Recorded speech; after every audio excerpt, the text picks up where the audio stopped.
Chegamos então aqui em configuração de placa de rede. Bom, é natural que quando você chegar aqui nesse ponto, lá no seu projeto lógico, você vai, como posso dizer, peraí, dando um comando aqui, você vai ter já um projeto feito. Por quê? Numa rede de computador, primeiro é feito o projeto físico, tá? É projetado onde vão ficar os equipamentos, por onde passa o cabeamento, como que vai ser, por exemplo, a topologia da rede. Beleza. Depois, eles fazem o seguinte, ah, um projeto lógico da rede, que aí vai entrar endereçamentos, serviços, regras e tudo mais. Legal?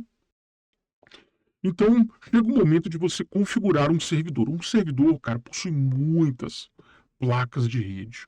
Bom, placa de rede é um apelido grotesco para o nome dela adequado, tá? Bom, chamamos ela de NIC. Bom, eu preparei para vocês aqui no curso Hacker um curso de graça. É de graça, tá? Você clica aqui, você vem aqui, ó, redes teórico, tá? Você clica aqui, todos os vídeos são públicos e de graça. A sequência tá correta aqui, ó. Tá vendo? Toda a sequência tá correta aí, tá? Já tem que uns 51 vídeos, porém, é um curso que pretendo chegar ali na casa dos 70 vídeos, tá? Legal, isso é importante. Então vamos lá. Tá. Peraí. Execute o instalador.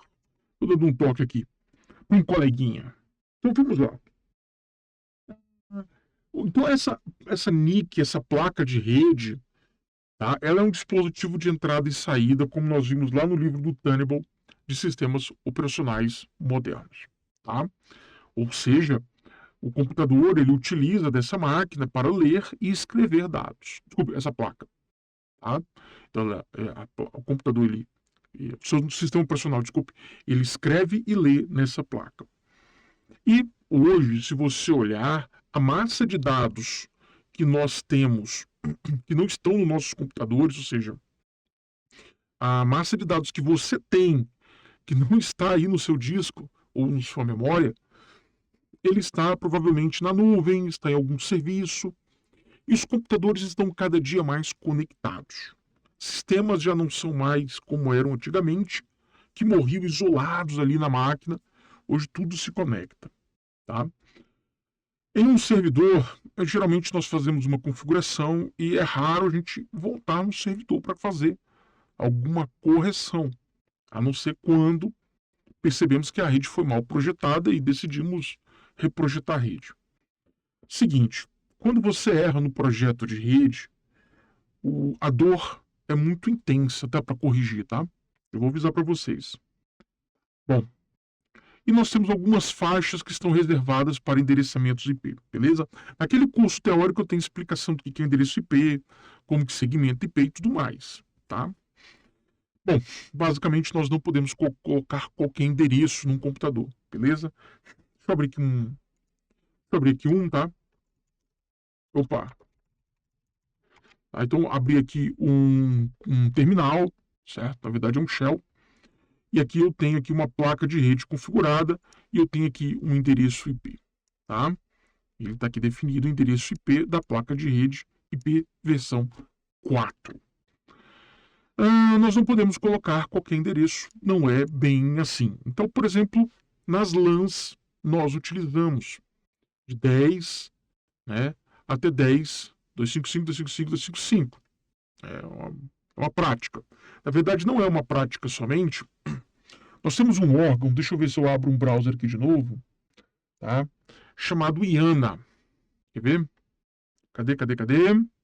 Deveria ter aparecido aqui. Peraí. Não, desculpa, galera. Foi aparecer lá na outra tela. Acho que puxei. Né? Você vem aqui na IANA, tá?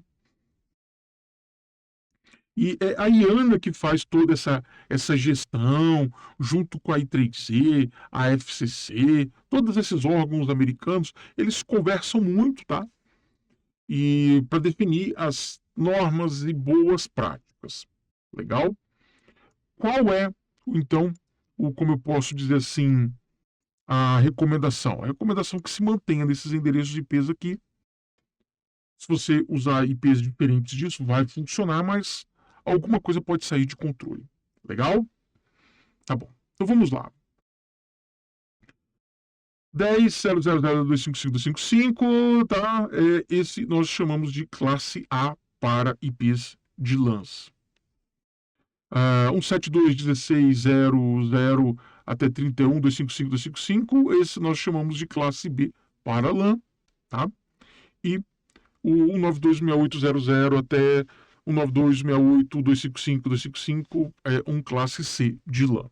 Então, provavelmente, se você pegar o seu computador, se você for, assim, tiver um Linux aí, você vai digitar IP address e ele tem que mostrar os endereços e, atualmente, vai aparecer em qual desses está. Olha só, então ele está aqui num classe A, tá? Está num classe A.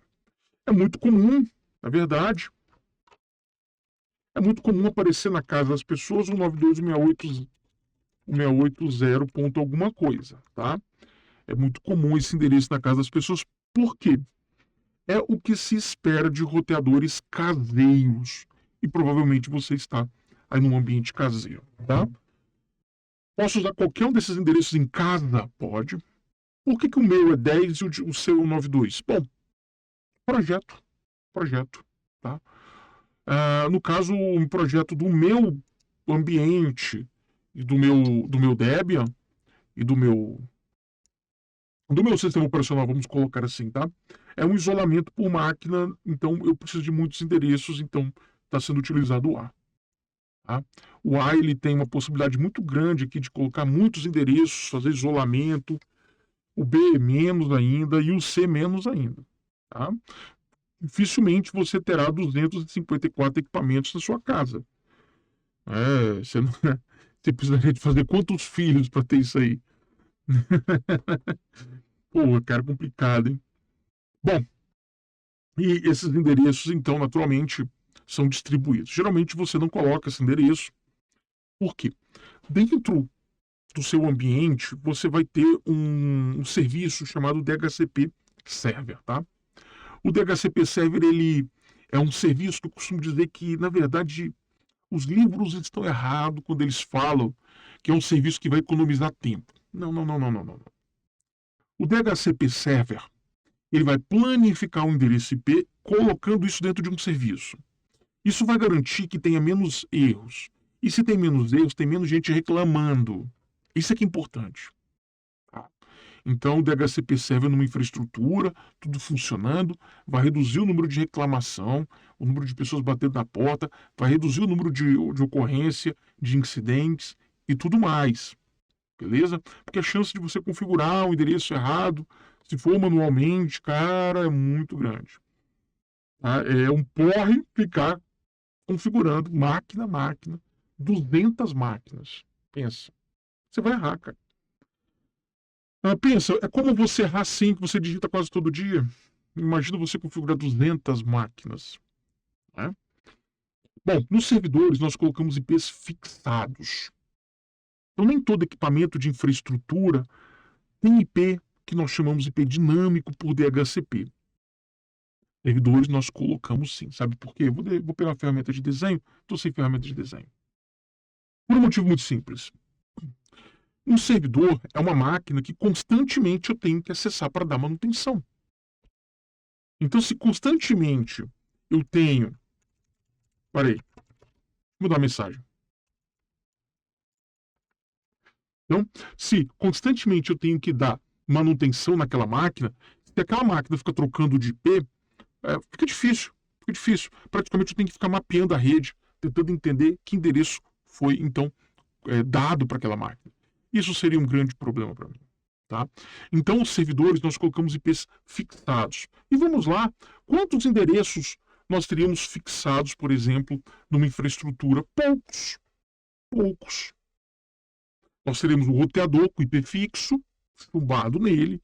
nós teríamos o quê? Os servidores com IP fixo chumbado lá na configuração deles, acabou. Por exemplo, uma empresa que hoje nós trabalhamos, né? Nós trabalhamos quase sempre ali com, como eu posso dizer, nuvem, né? Tá tudo estando na nuvem, na cloud. Cara, nós temos poucos, como eu posso dizer, servidores dentro de uma empresa. Então nós não chegamos a ter, naturalmente, que configurar muitas máquinas. Entenderam? Manualmente. Isso é importante. Tá? Bom, então nós temos que colocar, aqui eu tenho, vamos imaginar que você está na sua casa, você está assistindo esse vídeo na sua casa, tá? Então você tem o endereço da sua instituição, desculpa, da sua casa, tá? Seu endereço, e aí você tem o seu computador. O VirtualBox, ele vai virtualizar para vocês a placa de rede. O VirtualBox, ele cria uma virtualização, tá? Interna ali. Então nós podemos usar essa rede virtual que ele cria. Cara, tudo é virtualizado. Você consegue virtualizar uma aplicação, uma rede. Você quer ver? O melhor virtualizador de rede que você vai ter para trabalhar hoje, e é de graça, cara. Muito, muito foda, tá? Mas tem que ter uns 90 GB de memória, meu amiguinho. GNS3, tá? Olha só, você consegue fazer essa rede todinha virtualizada, cara. Tô brincando não, cara. Consegue virtualizar essa rede todinha aqui, né? Ali dentro. O GNS3 é um tipo de virtualizador de rede. E aqui você tem routers, né? Routers, mas você consegue colocar computadores também. Você consegue pegar, por exemplo, um computador. Deixa eu ver se eu pego uma imagem aqui. Aqui, ó. Você consegue pegar um computador virtualizado, e aí você pode ter qualquer tipo de virtualização, desde do VMware, do VirtualBox, né? Desde as virtualizações nativas do Linux, você consegue encaixar aqui na rede, cara, a máquina virtual. Tá? Você consegue trabalhar ele aqui. Isso é muito bom, tá? A Packet Trace, ele não é virtualização, o Packet Trace é uma simulação. Não é uma rede virtual. Tá? Que fique bem claro sobre o que é o nosso amigo Packet Trace. Packet Trace, ele... Por isso que eu não uso o Packet Trace para dar aula, né? Afinal, eu preciso dar aula de rede, não aula de simulação de rede. Entenderam? O cara abriu um Packet Trace para dar aula para você, ele não vai dar aula de rede, não. Ele vai dar aula de simulação, mas rede não. Entenderam? Bom, então nós podemos criar dentro do VirtualBox uma rede, cara, uma redezinha aqui dentro. E conectar as máquinas virtuais dentro dessa coisa aqui. Lógico que o VirtualBox ele é muito mais leve e mais fácil que o GNS3, tá? Então você coloca dentro do VirtualBox, você coloca as máquinas virtuais e você cria uma redezinha virtual. Nesse livro nós vamos criar a rede 200, tá? Porque dificilmente você vai ter na sua casa a rede 200. Como assim? Vou explicar. Na minha casa, vocês repararam que, na verdade, na minha casa não é aquele IP, tá? Essa é a minha máquina, é a 10, tá? Dentro da virtualização. Na verdade, a minha casa é 192.168.100.1, tá? É o 100.1, tá? Então repare que aqui é o 100.1, certo? Se na minha casa aqui fosse 200, eu teria um problema. A rede de dentro do VirtualBox tem que ser diferente da rede externa da sua casa, entende? Então eu coloco essa ressalva aqui. Tá? Então você olha primeiro a configuração da rede da sua casa, depois você olha a configuração aqui do nosso amigo. Aí você decide, tá? Se na sua casa for 200, você usa o 201 livro todo. Mas quantos alunos me falaram assim, presencial, tá? Não estou dizendo alunos que acessam o meu material online, que eu nunca vi a cara, né? Desculpa, porque o EAD é assim, né, gente? Você nunca vê a cara do aluno. Cara, eu vou explicar. Nunca ninguém me reclamou presencialmente, cara, que a casa dele é 200. Tudo bem? Bom, então supondo que é 200 a rede virtual, tá? Então quer dizer que essa rede 200 ela vai do endereço 0 até o 255. tá? Mas nós não podemos usar todos os endereços. Ou seja, nós temos aqui nesse último, se você olhar nesse último cara aqui, ó, tá vendo aqui? Um octeto, tá? Um octeto. Um octeto são 8 bits, certo? Quanto que é 2 elevado a 8? 256. Então quer dizer que esse final aqui vai variar de 0 até 255. Por quê? Porque você tem que incluir o zero na conta dos 256 entradas. Entendeu? Então, nós temos de 0 a 255, mas nós nunca podemos usar o 0 e nós nunca podemos usar o 255. Tudo bem? Vai dar merda. Tá? O primeiro é um endereço da rede, não de uma máquina. E esse último é endereço de fofoca das máquinas. Vai dar merda também. Entenderam? Então, por isso que você sempre coloca assim, 198, 192, 168, 201 na máquina. 2, 3, 4, até 254. Entendeu? Ah, pegou a jogada, né? Pegou a jogada, tá? Legal. Legal. Bom, vamos lá. A definição. Lembrando, galera, que essa teoria toda aqui é superficial. Por quê? Quando você chegar, então, no livro que vai começar do capítulo 15 para frente, eu vou separar os livros. Esse arquivo está muito pesado para minha máquina. A editar esse arquivo está com 750 páginas e, cara, pelos meus cálculos, vai bater 900. Tá? Cara, eu não tenho mais como editar essa coisa. Então eu vou ter que cortar em 2 livros. A parte teórica de Linux e a parte de rede de Linux. No capítulo 15 eu explico com mais detalhes essa questão de primeiro endereço e último endereço e eu mostro aqui no capítulo 15. Nós estamos aqui ainda no capítulo 9, né? Então nós estamos criando os esteios cognitivos para você chegar lá. Legal? Bom, o Turnbull, quando ele está lá no capítulo dele lá de dispositivos de entrada e saída, ele vai falar o seguinte para vocês. Olha, coleguinha, mais ou menos assim. A placa de rede é um dispositivo de I/O, tá? E ela, tá? Ela não sabe a distinção de se a sua placa vamos pegar 2 marcas aqui, US Robotics ou se ela é, por exemplo, daquela Realtek. Ela não sabe. Ela não sabe a distinção. Ela só sabe que é placa de rede. Entende? Então, para isso, o sistema operacional dá nomes uniformes baseado no slot que está conectado na PCI. E nós sabemos que o slot da PCI está ligado a uma ponte. É isso? Né? Então, as suas PCIs estão ligadas, tem os barramentos, tem as pontes, não é isso? E, naturalmente, ele conta, sim, as placas de rede ETH0, ETH1, ETH2. Legal? Vamos dar uma olhada nesse Linux que eu estou aqui com ele na minha mão, tá? Clear IP address. Legal? Ó, ETH0. A próxima placa de rede seria ETH1. E a posição deles, esse nome, ele é relativo à posição que está conectado, tá? Essa máquina possui mais de uma placa de rede. Máquina física real, beleza?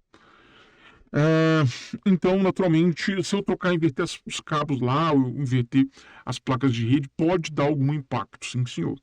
Beleza? Pode dar um impacto, sim.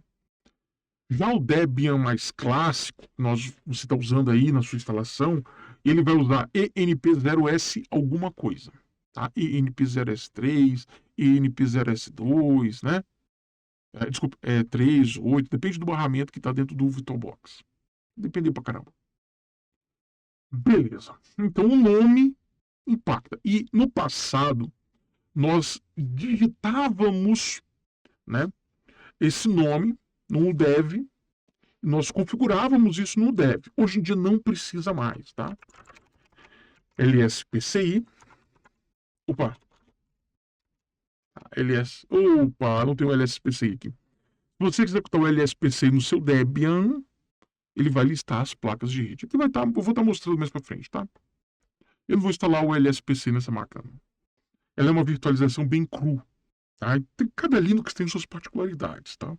E, infelizmente, eu estou sem uma máquina para trabalhar, para gravar vídeo, e estou na minha máquina pessoal, e a minha máquina pessoal, ela trabalha assim, né? Ela tem um padrão de configuração de placa de rede e comandos, menor superfície de ataque possível, para eu não ser alvo de porra nenhuma, isso é verdade, né? Tem um monte de gente aí que quer me fuder, entenderam? Pensa assim.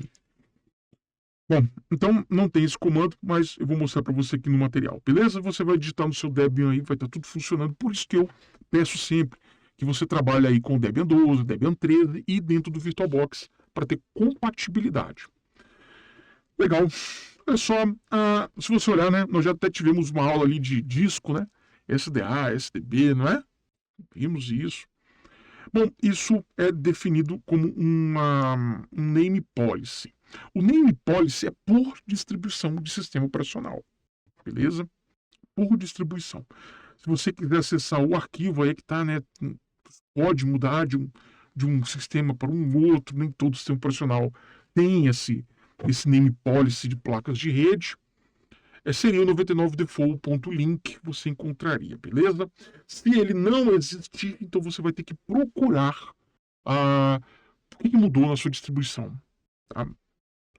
Bom, então lá no passado, nós tínhamos, né, a ISO, a FCC, a I3E, a IANA, trabalhando juntas para dar uma norma para as redes de computadores, que era uma grande zona, uma grande bagunça. Assista meu curso de redes, que é de graça. Uma grande zona, uma grande bagunça. Então, lá em fevereiro de 1980, eles criaram lá os primeiros padrões de redes, a Ethernet, né? Vai vir a Ethernet ali, baseado no padrão da Dix Xerox, e que naturalmente, por ser Ethernet, então começa com EN em um Linux clássico, e se for wireless, que é o 802.11, ele é um WL. Então, veja, né? Embora seja um PCI, elas são tecnologias diferentes, tá? Quando você troca uma placa de rede, você troca a primeira camada inteira de baixo do modelo OSI e parcialmente a segunda camada do modelo OSI, tá? De rede de computadores. Peço que assista o curso de redes. Aí você vai entender. Então, eu tenho como distinguir parcialmente que tecnologia é aquilo. Então, toda placa de rede que tem um cabo azul, aquele RJ45 conectado, ele é igual. Né? Você pode comprar ali de vários fabricantes diferentes. O teu Linux é o ENP. Você pode comprar várias placas de redes mais wireless, o teu Linux é WL, todas elas são iguais, mesmo que sejam fabricantes diferentes. Tá? Então tem uma distinção ali tecnológica. Tá? Quando você executa o comando lspci, tá? Quando você executa o comando lspci, aparece no nome. Então isso aqui seria o output do comando lspci. Seria uma lista, VGA, repare, é um monitor, é isso? Um IDE, uma interface de IDE, né? Um sistema periférico. Mas olha esse cara, Ethernet Controller. Então, se você coloca uma segunda placa de rede, a primeira coisa que você vai digitar é um LSPCI. E aí você vai saber, naturalmente. Cara, tá com pulga no estúdio aqui. Ô, pera aí, galera, deixa eu me coçar aqui. Porra, caraca, mano. Filho da puta. Cara, é foda tinha cachorro no estúdio, cara. Então, vai estar assim, Ethernet Controller, coloca a segunda placa de rede com a máquina desligada, liga ela. Primeiro comando é o LSPCI, tudo junto, ele vai listar. Se você utiliza uma gambiarra de USB, é LS-USB, tudo junto, vai listar as USBs, tá? Viu? Beleza. Bom, no Linux mais antigo, mais clássico, é EN, WL, beleza? Em um Linux Debian, o Debian está mudando o nome, né? 12, o 13, muda o nome. Eles colocam ENP, Aí ele coloca esse 0 aqui, gente, preste atenção, esse 0 que eu grifei aqui é essa coluna 0 aqui, ó, tá vendo? Essa primeira coluna, 0, tá vendo? 0 aqui. Esse 3 é essa segunda coluna, tá? Bom, acontece que tem placas de rede de servidor que tem 3 placas, 4 placas, 4 NICs na mesma placa. Tá? Isso pode acontecer. Então teria mais uma letra aqui e um número logo depois. Nesse caso de computadores caseiros, computadores da sua casa, servidores de pequeno porte com uma única placa de rede, vai aparecer assim no teu Debian. Beleza? E aqui eu explico a questão, né? Você tem o CPU, você tem o barramento, você tem o vídeo, né? Bom, e aí você tem os slots. ISA, ISA, cara. Puta que pariu, olha a imagem que eu peguei para pôr no livro. E aí, baseado em qual slot está aqui, esses números mudam aqui. Entendeu? Você pode pegar na sua máquina, se sua máquina tiver mais de um slot, você troca a placa de rede de posição, que você vai ver que vai mudar esses números aqui. Beleza? Ó, isso aqui é uma placa de servidor. Beleza? Olha como é que fica uma placa desse jeito aqui lá no servidor. Cara, eu peguei um desse para configurar uma vez. Olha, cara, eu não sabia onde começava. Tem uma regra, tá? Os menores números é daqui, de perto do processador, para baixo. Então, se você tem uma placa de rede aqui e outra placa de rede lá em cima, o menor número é lá em cima e o maior número aqui embaixo, na sua lista aqui, tá? Depois, nas portas, eu não lembro agora. Fudeu, não lembro. Se é daqui para lá ou de lá para cá. Fudeu. Você vai ter que testar. Então, ó, 0, 3, F0. Yes. Pô, vamos chutar que seria essa daqui. 0. A1 seria essa daqui. A2 seria essa daqui. A3 seria essa daqui. Entenderam? Tem placa de vídeo, de rede, galera, que tem praticamente um processador e memória, cara. Eu doei uma instituição, né? De 2 entradas. Tá? De duas NICs. Eu doei. Os caras estavam precisando, passa dificuldade lá, e eu peguei e doei. Isso foi 2012. Eu paguei R$1.400, cara. 2012. Paguei R$1.400. A placa tinha processador e memória, cara. Top, top, top a placa, tá? As placas de servidores são assim, tá, gente? LSPCI, tá? Então você executa o comando LSPCI, ele lista todas as PCIs, e você localiza as Ethernets aqui, ó. Olha só. Boa época que eu era solteiro, hein? Puta que pariu. Sabe o que eu podia fazer? Quando eu era solteiro, eu podia falar assim, sabe uma coisa? Foda-se. Vou rasgar R$1.000 aqui, foda-se. Casei, meu amigo. Cara, faz sua vida antes de casar, bicho. Puta que pariu. Agora, né, fazer o quê? Aliás, PCI, grep, internet.